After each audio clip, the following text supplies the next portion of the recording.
Lumapit si Frieza at sinabing bumaba na ang kalidad ng Frieza Force at tinapos ang kanyang mga kawal.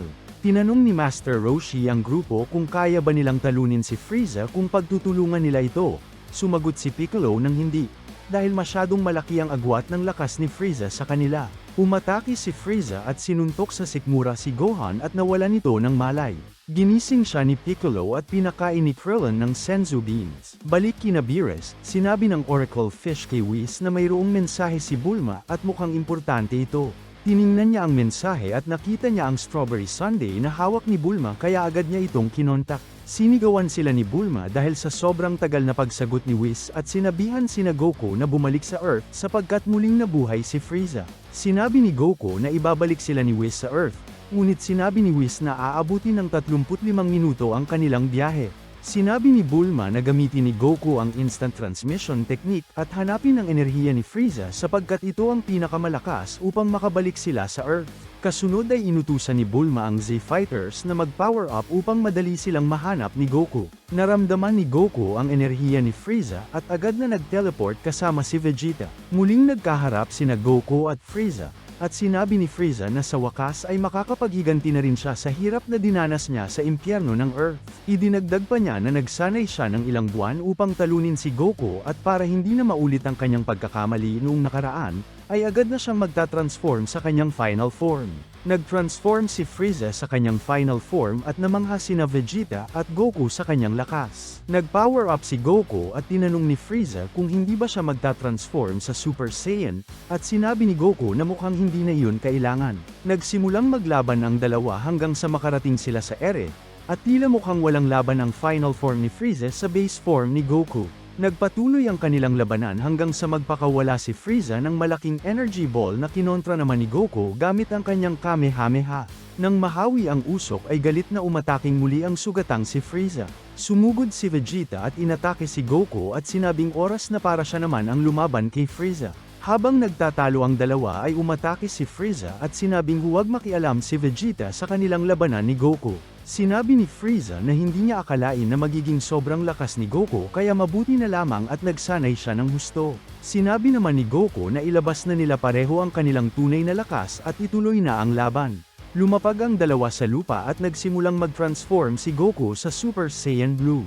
Nagulat si Frieza sa lakas at bagong anyo ni Goku at ipinaliwanag naman ito na ito ang panibagong level ng Super Saiyan na kasing lakas ng Super Saiyan God. Kasunod ay nagsimulang mag-power up si Frieza at nag-transform sa kanyang bagong form.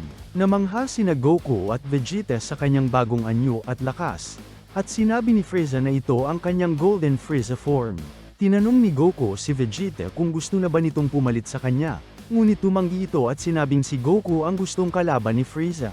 Nagsimulang sumugod si Goku ngunit agad siyang nabigusan ni Frieza at pinaulanan ng Ki Blast. Bumawi si Goku at binayo si Frieza, na agad namang na-carry cover at inatake si Goku. Sa kanilang labanan ay hindi makatama ang Super Saiyan Blue na si Goku at kita na mas lamang sa lakas ang Golden Form ni Frieza.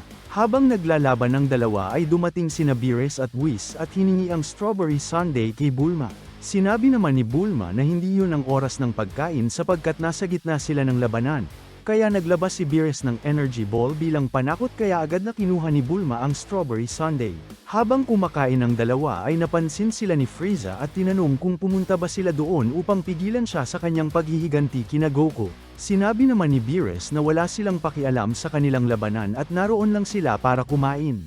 Sa pagpapatuloy ng laban, sinabi ni Vegeta kay Goku na siya naman ang lalaban kay Frieza. Sinabi naman ni Goku na kaya lang gusto ni Vegeta na pumalit sa kanya ay sapagkat nadiskubre na rin ito ang kahinaan ni Frieza. Natawa naman si Frieza at sinabing wala siyang kahinaan. Sinabi ng dalawang Saiyan na ang bagong form ni Frieza ay kinokonsumo ng mabilis ang kanyang enerhiya, at dapat ay sinanay muna niya ang kanyang sarili sa kanyang bagong form bago siya naghanap ng away. Nainis si Frieza sa pinagsasabi ng dalawa at agad na sinugod si Goku, at sa pagkakataong ito ay tinatamaan na siya ng mga atake nito. Nagpahabol sa kanya si Goku upang ubusin lalo ang enerhiya niya hanggang sa hindi na umepekto ang kanyang mga atake, at kasunod ay binigyan siya ni Goku ng isang malupit na 1-inch punch. Kasunod ay sinipa siya ni Goku at itinira ang kanyang Kamehameha na sinubukan namang pigilan ni Frieza. Nagawang makaligtas ni Frieza at muli siyang binigyan ng pagkakataon ni Goku para umalis. Nagalit ng gusto si Frieza sapagkat hindi siya makapaniwala na hindi pa rin niya magawang matalo si Goku at napaluhod siya sa pagkadismaya. Lumapit si Goku sa kanya at kasunod ay sumenya si Frieza kay Sorbet, na inatake naman si Goku gamit ang kanyang ray gun dahilan upang bumalik ito sa kanyang base form. Sinabi ni Frieza na buti na lamang at mayroon siyang backup plan kung sakaling matalo siya ni Goku at kasunod ay pinagsisipa niya ang nakahandusay na Saiyan. Sinubukan ng mga Z-Fighters na tumulong ngunit pinigilan sila ni Frieza. Kasunod ay sinabi niya kay Goku na ang pagiging maluwag nito ang kanyang naging kahinaan, at kung natalo man siya ni Goku ay siya naman ang nagwagi sa kanilang laban. Akmang tatapusin na ni Frieza si Goku nang maalala niya si Vegeta. Inalok niya si Vegeta na siya ang tumapos kay Goku at bilang pabuya, hindi niya papatayin si Vegeta. Lumapit si Vegeta at sinabing hindi niya papatayin si Goku sapagkat kailangan niya ito para siya ay lumakas. At sinabi naman ni Frieza na gagawin niya itong Supreme Commander ng Frieza Force kung tatapusin ito si Goku. Ngunit sinabi ni Vegeta na buo na ang kanyang pasya at tatapusin niya si Frieza. Tinawag ni Vegeta si Krillin upang tulungan si Goku ngunit inatake ito ni Frieza. Nagawa naman itong masangga ni Vegeta ngunit tumama kay Sorbet ang Ki Blast na nagresulta sa pagkamatay nito. Matapos makakain ng Senzu Bean ay nakarecover si Goku at nagpasalamat kay Vegeta at sinabing siya naman ang lalaban kay Frieza. Napatawa naman si Frieza at sinabing wala itong laban sa kanya at kasunod ay nag-Super Saiyan Blue si Vegeta. Gulat na gulat si Frieza sapagkat hindi niya alam na kaya din mag-transform ni Vegeta at ngayon ay may lakas din ito ng gaya sa isang Super Saiyan God. Kasunod ay sinabi ni Vegeta na hindi siya kasing bait ni Goku kaya magsimula na siyang magdasal. Walang kahirap-hirap na binugbog ng prinsipe ng mga Saiyan si Frieza hanggang sa bumalik ito sa kanyang dating form. Nang tatapusin na siya ni Vegeta ay agad na nagpakawala si Frieza ng malakas na enerhiya na nag-trigger sa pagkasira ng Earth, at sa ilang sandali lamang ay tuluyan itong nawasak. Nagawang makaligtas ng mga Z-Fighters sa tulong ni Whis, na sinabing buhay pa si Frieza sapagkat kaya nitong mabuhay sa kalawakan.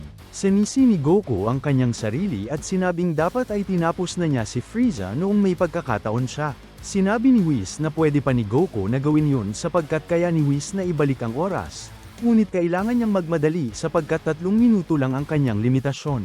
Ibinalik ni Whis ang oras ng 3 minuto kung saan hindi pa nawawasak ni Frieza ang Earth.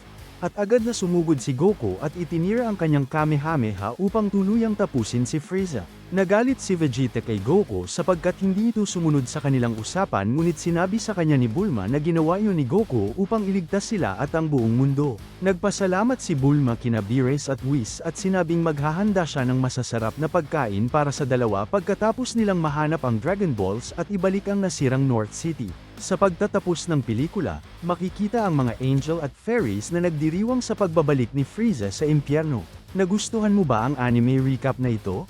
Mag-subscribe sa ating YouTube channel at paki-like na rin ang ating video para mapanood din ito ng iba. Maraming salamat!